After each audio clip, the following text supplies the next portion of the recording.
नमस्कार, मी अनिल जाधव. तुम्ही बघताय आपला अग्रवन. सरकारनं हरभरा खरेदीसाठी 15 एप्रिलपर्यंत मुदतवाढ दिली. ही माहिती तुमच्यापर्यंत पोहोचलीच असेल. पण या मुदतवाढीचा आपल्या शेतकऱ्यांना फायदा होणार आहे का? हरभऱ्याच्या दराला काही आधार मिळेल का? बरं, नेमकं हरभरा खरेदीचं काय सुरू आहे? आतापर्यंत तुरीची किती खरेदी झाली आहे? या सगळ्यांचा आढावा आपण या व्हिडिओतून घेण्याचा प्रयत्न करणार आहोत. आता सुरुवात करूयात आपल्या नेहमीप्रमाणे बाजारभावापासून. आपण जर हरभऱ्याचा आजचा बाजारभाव पाहिला तर देशातल्या बहुतांशी बाजारांमध्ये आपल्याला आज हरभरा 4,800 ते 5,200 रुपयांच्या दरम्यान विकताना दिसून आला आहे. म्हणजेच काय, हमीभावापेक्षा हरभऱ्याचा भाव आजही कमी आहे. आता हरभऱ्याचे बाजारभाव का कमी आहेत, त्याच्यावर कोणत्या घटकांचा परिणाम होतोय हे आपण पुढे बघूयात. पण त्याआधी आपण थोडंसं तुरीच्या भावाची चर्चा करूया की सध्या तुरीला काय भाव मिळतोय. आता तुरीच्या भावात मार्च महिन्याच्या शेवटच्या आठवड्यामध्ये काहीशी सुधारणा दिसून आली होती. त्यामुळं तूर आता तेजीकडे वाटचाल करते अशी चर्चा सुरू झाली होती. परंतु केंद्र सरकारनं 31 मार्च रोजी नोटिफिकेशन काढलं आणि तूर आयातीला 1 वर्षाची मुक्त आयातीला 1 वर्षाची मुदतवाढ दिली. त्याचा एक काहीसा परिणाम बाजारावर दिसून येतोय. म्हणजे जी काही तेजी यायला सुरुवात झाली होती ती तेजी काहीशी कमी झाल्याचं दिसून येतंय. सध्या बाजारामध्ये तुरीची विक्री ही आपल्याला काही बाजारांमध्ये 8,000 रुपयांच्या दरम्यान विकताना दिसून येते. म्हणजेच हमीभावाच्या आसपास काही बाजारांमध्ये तुरीचा भाव पोहोचला आहे. परंतु सरसगट सगळ्याच बाजारांमध्ये एवढा भाव आपल्या तुरीला मिळत नाही आहे. 7,400 रुपयांपासून ते 7,800 रुपयांपर्यंत बहुतांशी बाजारांमध्ये सध्या तूर विकताना दिसून येते. म्हणजेच काय, तुरीचा हमीभाव 8,000 रुपये, परंतु आज बहुतांशी बाजारांमध्ये हमीभावापेक्षा कमी भाव मिळतोय. दुसरीकडे हरभऱ्याचा बाजारभाव 5,875 रुपये. म्हणजेच काय, तर हरभऱ्याचा बाजारभाव देखील जवळपास 15 ते 18% कमी आहे. आता अशा परिस्थितीमध्ये साहजिकच आपल्या शेतकऱ्यांना जो आधार असेल तो असेल हमीभावाचा. कारण सध्याच्या परिस्थितीमध्ये भाव कमी आहेत आणि शेतकऱ्यांना आत्ताच्या परिस्थितीमध्ये तरी हमीभावाची विक्री की जे शेतकरी पुढच्या काही दिवसांमध्ये माल विकू इच्छितात किंवा विकण्याचं नियोजन करतायत त्यांच्यासाठी हमीभावाची विक्री हा फायदेशीर पर्याय सध्या तरी दिसतोय.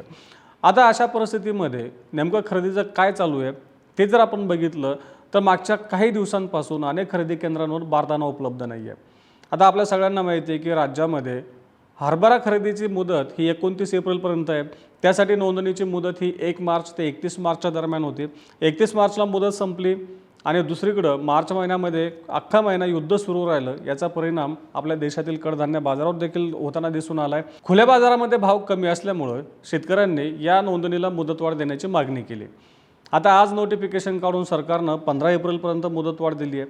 म्हणजे आजपासून जर आपण आजचा दिवस पकडला तर 10 दिवस शेतकऱ्यांना नोंदणी करता येणार आहे. आता खरेदीची मुदत 29 एप्रिलपर्यंत आहे. या कालावधीमध्ये नेमका हरभऱ्याची किती आणखीन खरेदी होणार हा देखील महत्त्वाचा प्रश्न आहे. आपण जर हरभरा खरेदीच्या उद्दिष्टाचा विचार केला तर राज्यामध्ये यंदा 7,61,000 टन एवढं हरभरा खरेदीचं उद्दिष्ट केंद्र सरकारनं मंजूर केलं आहे. त्यापैकी 3,03,000 टन एवढी खरेदी आतापर्यंत झाली आहे. म्हणजे एकूण उद्दिष्टाच्या केवळ 40% खरेदी पूर्ण झालेली आहे. एकतर यंदाचं उत्पादन वाढलेलं आहे. अशा परिस्थितीमध्ये उद्दिष्ट देखील कमी देण्यात आलं आणि त्यातही खरेदी 40% झालेली आहे. आणखी उरलेल्या जवळपास 20-21 दिवसांमध्ये खरंच आता ही खरेदी पूर्ण होणार का हा देखील महत्त्वाचा मुद्दा आहे. आता जवळपास 2,85,000 शेतकऱ्यांनी हमीभावानं हरभरा विक्रीसाठी नोंदणी केली होती. त्यापैकी 1,25,000 शेतकऱ्यांचाच हरभरा आतापर्यंत खरेदी झाला आहे. NCCF आणि नाफेडच्या माध्यमातून ही खरेदी सध्या केली जाते आहे. परंतु बहुतांशी केंद्रांवर खरेदीची प्रक्रिया अत्यंत धीम्या गतीने सुरू आहे.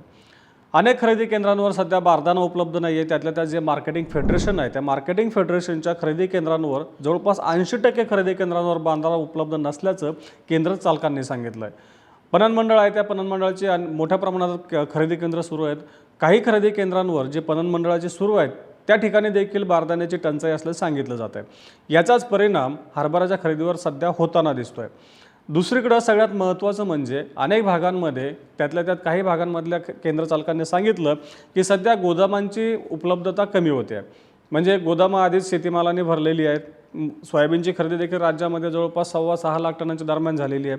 तो माल गोदामांमध्ये आहे. तसं इथं शेतीमाल आहे. त्यामुळे अनेक भागांमध्ये सध्या गोदामांची अडचण निर्माण होत असल्याचं केंद्र चालकांचं म्हणणं आहे. त्यामुळे सरकारनं नोंदणीसाठी मुदतवाढ दिली तरी देखील पुढच्या कालावधीमध्ये एकतर बारदाना टंचाई आणि दुसरं म्हणजे गोदामांची समस्या कायम असणार आहे. त्यामुळं या पुढच्या टप्प्यात नेमका हरभऱ्याची किती खरेदी होणार हे देखील पाहावं लागेल. आता बघूया तुरीविषयी.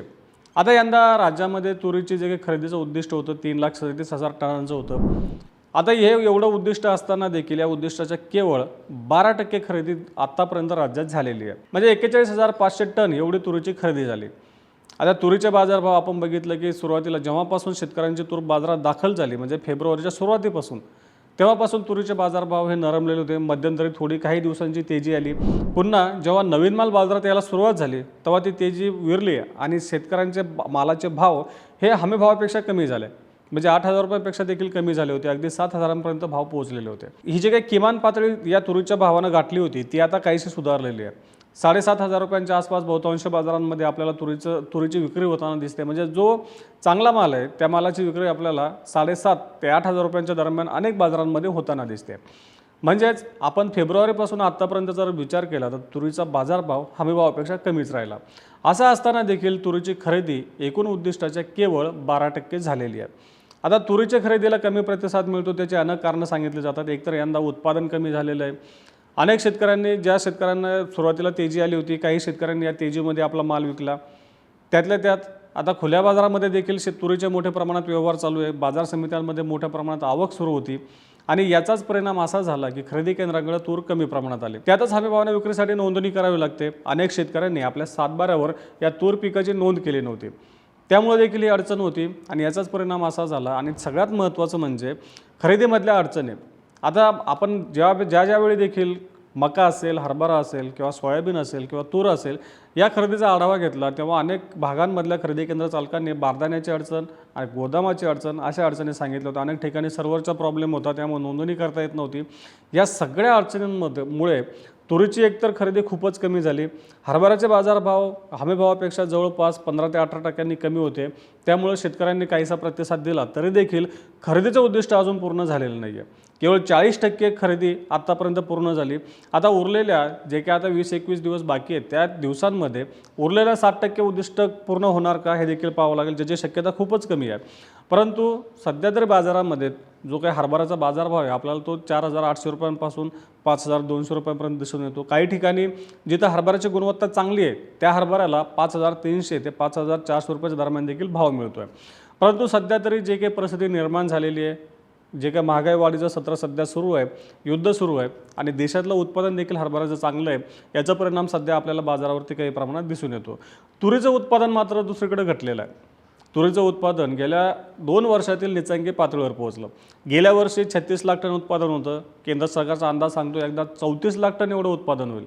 उत्पादन कमी असताना देखील सध्या तुरीमध्ये गुंतवणूक कमी येते. म्हणजे तुरीला पुढं जो काही उठाव मिळतो देशामध्ये तो कमी असल्याचं व्यापारी आणि उद्योजक सांगतायत. त्याचं महत्त्वाचं कारण म्हणजे युद्धाच्या परिस्थितीमुळे जे काही अनिश्चित परिस्थिती निर्माण झालेली आहे त्यामुळं सध्या या बाजारावरती आपल्याला दबाव दिसून येतो आहे. तूर आयात देखील कमी प्रमाणात सध्या होताना दिसते, कारण युद्धामुळे आयात निर्यात देखील सध्या महागलेली आहे. आणि अशा परिस्थितीमध्ये जे काही तूर आपल्या देशामध्ये आयात होईल तिचे देखील भाव जास्त असतील, कारण एकतर कंटेनरचं भाडं वाढलेलं आहे, विम्याचं भाडं वाढलेलं आहे आणि कालावधी देखील वाढलेला आहे. या सगळ्या परिस्थितीमुळे सध्या बाजारामध्ये काहीसे अनिश्चित वातावरण आहे आणि त्यामुळे सध्या तुरीचे बाजारभाव यंदा उत्पादन कमी असून देखील आपल्याला हमीभावापेक्षा कमी दिसत आहेत.